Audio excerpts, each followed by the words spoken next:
Limbs flying, people dying, and weapons combining. All this and more takes place in Capcom's sequel to Dead Rising, Dead Rising 2. Many things from the original have crawled their way back into the second installment of the series.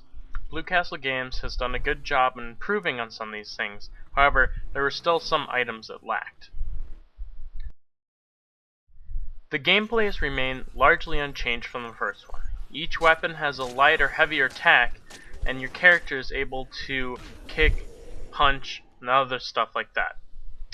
Now the attacks can result in PP points. That's right, I said PP points. This is the experience system in Dead Rising 2.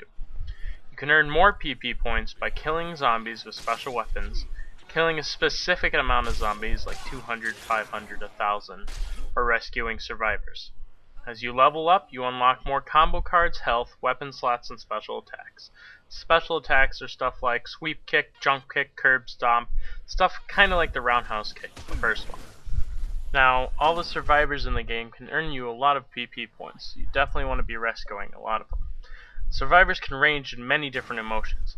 At times I felt as though I was babysitting a bunch of preschoolers, judging by the way the survivors would deal with the zombies and each other. Something that hindered the gameplay experience was the loading screens. I felt 30% of the time was spent watching all of these loading screens. Found throughout the game were many different weapon combos and special weapons. Items such as the spike bat, Wolverine gloves, and the moose hat were some of my favorites. Once again, weapons have been an essential part of Dead Rising 2. You can pick up anything from a bench to a newsstand to a skillet to beat down zombies with, and this provided lots of entertainment. Dead Rising 2 has a large amount of things to do. This allowed me to be able to go back and play it as many times as I wanted to. Also, the addition of co-op made playing through the game one more time a lot of fun. Although, if you don't have two people who know what they're doing, it can be troublesome.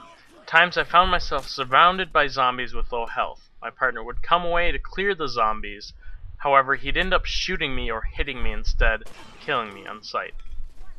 You have two players that know what they're doing. It's definitely worth trying out. Another thing that adds to replayability is multiple endings. Endings for not only the end of the game, but also each different survival, rescue. You can even let Katie die if you really want. A big thing that adds to the ability to go back and play the game is all of the achievements. Achievements like Zombie Genocide Master and Slaughter minus S equals Laughter will keep you coming back for more and more zombie killing. Now the graphics weren't something that impressed me with this game. I experienced many texture loading problems and graphical glitches. Although updated from the previous game, the graphics still seem to be behind the modern gaming era. The collision detection system in the game was lacking. I was constantly running into objects 3 feet away from me or being grabbed by a zombie that should never have been able to catch me in the first place. Although the graphics weren't the best in the game, something that really drew me into the game was the audio. The musical score for the bosses, for the most part, were very enjoyable to listen to. Also, the voice acting was superb. I felt like each character had their own personality, and the voice assigned to them was the correct choice. The sounds that came from the zombies satisfied what I thought a zombie would sound like. Lots of moaning and groaning. Although there were a few times where I swore I heard a hunter chasing me down. In the beginning of the game, I didn't really notice the central storyline, other than a bunch of survivors trapped in an area trying to get out. However, the game advanced, the story began to pick up. More plot twists and less of those side quests where we're trying to get all the survivors made me become more involved in the game. The cinematic dialogue was brilliantly crafted. Each psychopath had an individualized personality that mixed well with Chuck's serious attitude.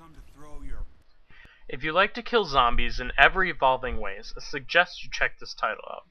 This game could be much better without all the loading screens and an improved combat system. However, the well-voiced cast and the plethora of great weapons still make it a very entertaining title.